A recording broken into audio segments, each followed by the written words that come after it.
Hello friends, हम आ गए coordinator साहब वापिस। तो फ्रेंड्स, अब जो लोग पढ़ने वाले हैं क्लास 10 सिविक्स का चैप्टर नंबर 1 जिसका नाम है पावर शेयरिंग। तो फ्रेंड्स चलो इसमें स्टार्ट करते हैं। तो इसमें हमको पहले बताया हुआ है श्रीलंका और बेल्जियम की कहानी से। तो उससे पढ़ने से पहले हम लोग उसका एथनिक कॉम्पोजिशन देख लेते हैं।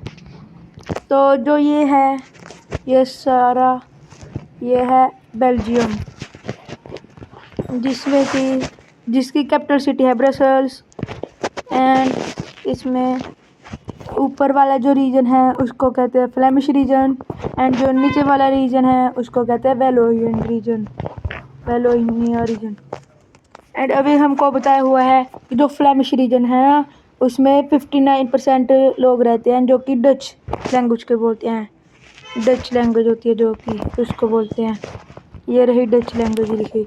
एंड जो नीचे वाला है वेलोनिया रीजन, वहाँ पर 40% लोग रहते हैं जो कि बोलते हैं फ्रेंच, एंड वो फ्रेंच लैंग्वेज बोलते हैं।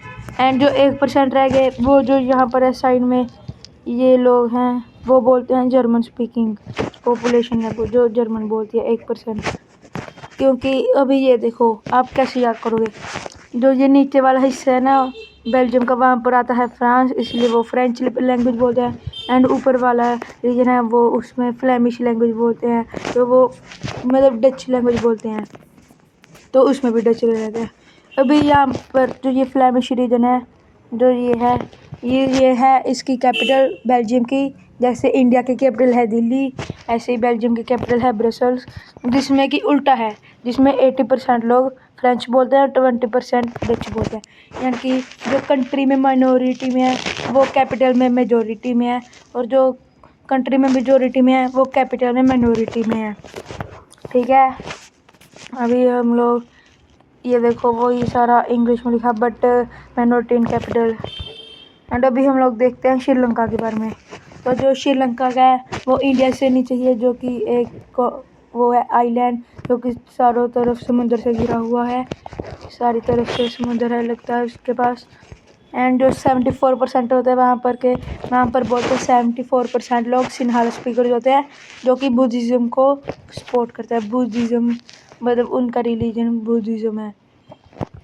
एंड अभी जो बाकी के 18% लोग होते हैं वो होते हैं तमिल स्पीकर्स। एंड उन 18 में भी जो 13% होता है वो श्रीलंका तमिल है, और जो 5% है वो इंडियन तमिल है।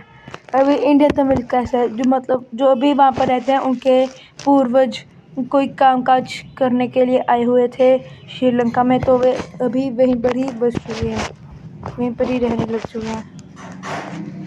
अभी देखो ये रहा बुद्धिज़्म को फॉलो करते सारे सिन्हालास के लोग, और जो तमिल होते हैं वो हिंदूज एंड मुस्लिम दोनों होते हैं। और जो बच्चे के 7% लोग हैं वो क्रिश्चियंस होते हैं, जो तमिल एंड सिन्हाला दोनों लैंग्वेज बोलते हैं। एंड अभी हम लोग देखते हैं, अभी इनके देखो दोनों अलग अलग लैंग्वेज बोलते थे। यहाँ पर जो है फ्लेमिश रीजन वाले अलग लैंग्वेज बोलते थे, वेलोनियन वाले अलग बोलते थे, और ऐसे यहाँ पर भी था। तो अभी मान लो यहाँ पर फिर लड़ाई तो हो गई, क्योंकि अलग अलग लैंग्वेज के बेसिस और रिलीजन के बेसिस पर वो आधार पर बट हुए थे। तो अभी हम लोग देखते हैं श्रीलंका ने इसको कैसे ठीक किया। तो हमारा अभी नेक्स्ट टॉपिक है मेजोरिटीरिज्म इन श्रीलंका। तो सबसे पहले हम लोग देखते हैं श्रीलंका गॉट इंडिपेंडेंस इन 1948। अभी हमारा इंडिया आज़ाद हुआ था 1947 में, और उसके नेक्स्ट अगले ईयर श्रीलंका भी आज़ाद हो गया था। एंड फिर सिन्हाला कम्युनिटी डोमिनेशन, फिर सिन्हाला वाली वो मेजोरिटी में थी तो उनका ही राज चलने लगा। अभी को क्वेश्चन मिलता है कि क्या और कैसे मेजोरिटीज़म हुआ। तभी देखते हैं जो वहाँ पर की गवर्नमेंट थी उसने क्या क्या स्टेप्स लिए। तो ये बता रहे हैं इन 1956 एक्ट, वहाँ पर एक 1956 एक्ट हुआ था, पास हुआ था, जो कि वहाँ पर अभी देखो वहाँ पर मेजोरिटी में कौन सी थी श्रीलंका में, सिन्हाला स्पीकिंग थी ना, तो इन्होंने उसी को ऑफिशियल लैंग्वेज डिक्लेयर कर दिया कि सिन्हाला है वो अभी हमारी ऑफिशियल लैंग्वेज है। और फिर यहाँ पर मेजोरिटीज़म हो गया, रूल करने लग गया। जो सिन्हाला स्पीकिंग पीपल थे ना वो रूल करने लग गए थे।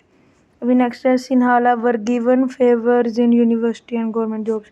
अभी जो ये यूनिवर्सिटी में और गवर्नमेंट जॉब्स भी ना सिन्हाला स्पीकर्स को ही मिलने लगी थी। Buddhism was favoured in special protection. अभी बुद्धिज़्म वही है सिन्हाला वाले, उनको स्पेशल प्रोटेक्शन मिलने लगी थी, उनको सारे कॉन्स्टिट्यूशनल राइट्स मिलने लगे थे, लेकिन जो तमिल्स को कम मिलने लग रहे थे।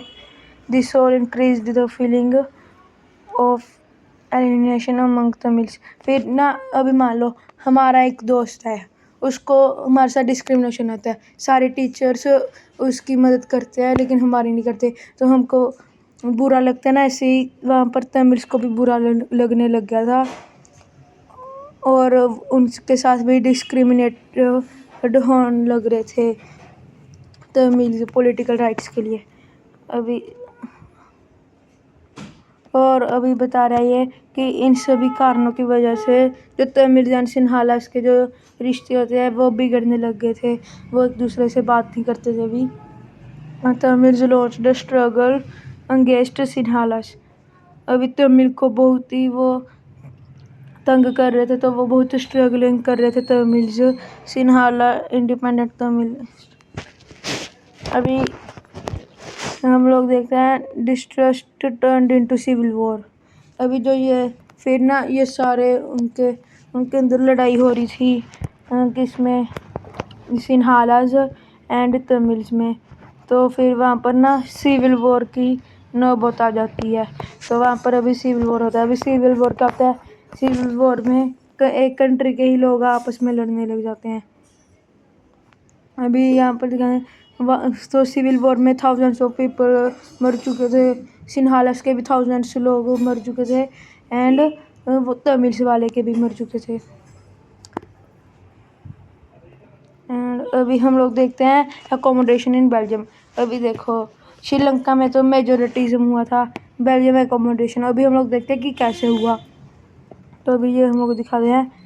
Leaders in Belgium took different path recognise diversity and 4 times accommodate diversity. और ये बताते हैं 1970 से लेकर 1993 जो गवर्नमेंट थी बेल्जियम की, उन्होंने 4 टाइम्स अपने कॉन्स्टिट्यूशन को चेंज किया था, अकोमोडेंट कॉन्स्टिट्यूशन। अभी उन्होंने बहुत सारे चेंजेस किए थे। अभी देखा क्या कुछ किया था उन्होंने। Some elements of the Belgium's model of accommodation अभी वो दिखा रहे हैं। एक तो उन्होंने किया था constitution prescribes that the number of French and Dutch ministers should be equal in central government, thus no single can make decision। अभी जो वहाँ का पार्लियामेंट था बेल्जियम का, उन्होंने कहा था कि जो भी वो होंगे ना, जैसे कि हमारे क्या होते हैं, वो एमएलए होते हैं, वो अलग अलग होते हैं, लेकिन वहाँ पर के अलग सेम नंबर के मिनिस्टर्स होंगे जो फ्रेंच एंड डच स्पीकिंग वाले हैं, मिनिस्टर जो सेम होंगे। Should be equal in central government, जिससे कोई भी एक कम्युनिटी वाले कोई रूल नहीं बना सकते दूसरों के अगेंस्ट।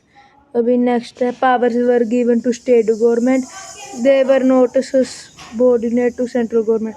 अभी जो सेंट्रल गवर्नमेंट थी उन्होंने फेडरलिज्म हुआ था, वहाँ पर उन्होंने अपनी थोड़ी सी पावर्स जो है उनको दे दी थी और स्टेट गवर्नमेंट को भी दी गई थी, ताकि वो सेंट्रल गवर्नमेंट ही सारे बेल्जियम पर राज ना कर पाए। Brussels has a separate government. अभी जो ब्रसल्स थी उनकी वो कैपिटल सिटी, उसमें अलग गवर्नमेंट मिली थी दोनों कम्युनिटी के लिए। थर्ड काइंड ऑफ गवर्नमेंट, अभी वहाँ पर एक थर्ड काइंड ऑफ एक और टाइप ऑफ गवर्नमेंट बनी थी जो कि थी कम्युनिटी गवर्नमेंट, और उनमें पावर थी कल्चरल, एजुकेशनल एंड लैंग्वेज के रिलेटेड थी उसमें पावर। एंड जो ब्रसल्स था वो यूरोपियन यूनियन का हेडक्वार्टर भी बन चुका था, एंड इस तरह वो बहुत ही बढ़िया परफॉर्म करने लग रहे थे। एंड अभी बात आती है कि जो ये पावर शेयरिंग है वो क्यों ज़रूरी है। तो इसके 2 रीज़न है, एक प्रूडेंशियल रीज़न एंड एक मॉरल रीज़न।